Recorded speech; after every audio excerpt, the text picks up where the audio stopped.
ஒரு ஊர்ல செட்டிக் தாத்தா இருந்தாரு. அவருக்கு வயசு 68. அவரு ரொம்ப நல்லவரு, ஆனா கொஞ்சம் சோம்பேறி. அவர் வீட்டுல அவர் மட்டும்தான் தனியா இருக்காரு. அவரு சின்ன வயசுல இருந்தே ஒரு கனவு கண்டாரு. அவர் வீட்டுக்கு பின்னாடி பெரிய கார்டன் ஒண்ணு வைக்கணும்னு ஆசைப்பட்டாரு. ஆனா ரொம்ப சோம்பேறித்தனமா இருந்ததுனால அவரால கார்டன் வைக்கவே முடியல. இப்போ கார்டன் வைக்கணும்னு நினைக்கிறாரு.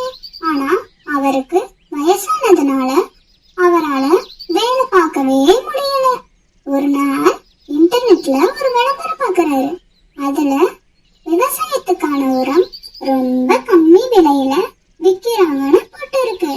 அந்த விளம்பரத்தை பார்த்ததும் செட்டிக் தாத்தா ரொம்ப சந்தோஷப்பட்டாரு. இது நல்ல வாய்ப்பு, இத வச்சு நான் என் வீட்டுக்கு பின்னாடி ஒரு பெரிய கார்டன் வச்சிருவேன்னு நினைச்சாரு. உடனே அந்த உரத்தை ஆர்டர் பண்ணிட்டாரு. டெலிவரி பாய் எப்ப வருவாருன்னு காத்துக்கிட்டே இருந்தாரு. அவர் மனசுல விதவிதமான எண்ணங்கள் ஓடுச்சு. ஒரு வாரம் கழிச்சு டெலிவரி பாய் வந்தாரு. அவர் கையில ஒரு பெரிய பாக்ஸ் இருந்துச்சு. செட்டிக் தாத்தா சந்தோஷமா பாக்ஸ வாங்கிட்டு வீட்டுக்குள்ள போனாரு. பாக்ஸ திறந்தாரு. ஒரே அதிர்ச்சி. பாக்ஸ்ல ஒரு பேப்பர் இருந்துச்சு.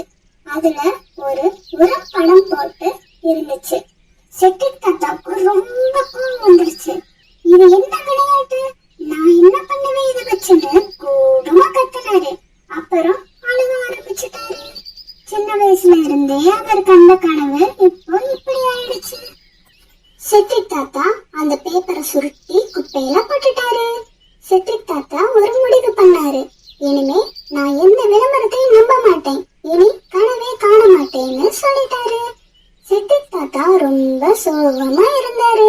அவர் வாழ்க்கையில ஒரு பாடம் கத்துக்கிட்டாரு. ஆசை இருக்கலாம், அதுக்காக ஏமாறக்கூடாதுன்னு புரிஞ்சுக்கிட்டாரு. இந்த கதையில இருந்து நாம என்ன தெரிஞ்சுக்கிறோம்? கனவு காணுங்க, அதுக்காக யாரையும் நம்பாதீங்க. ஏமாந்து போய் சோகமா இருக்காம வாழ்க்கையில தொடர்ந்து முயற்சி பண்ணுங்க, முன்னேறுங்க. இந்த கதை உங்களுக்கு பிடிச்சிருக்குன்னு நம்புறேன். இதே மாதிரி நிறைய கதைகள் தெரிஞ்சுக்கணும்னா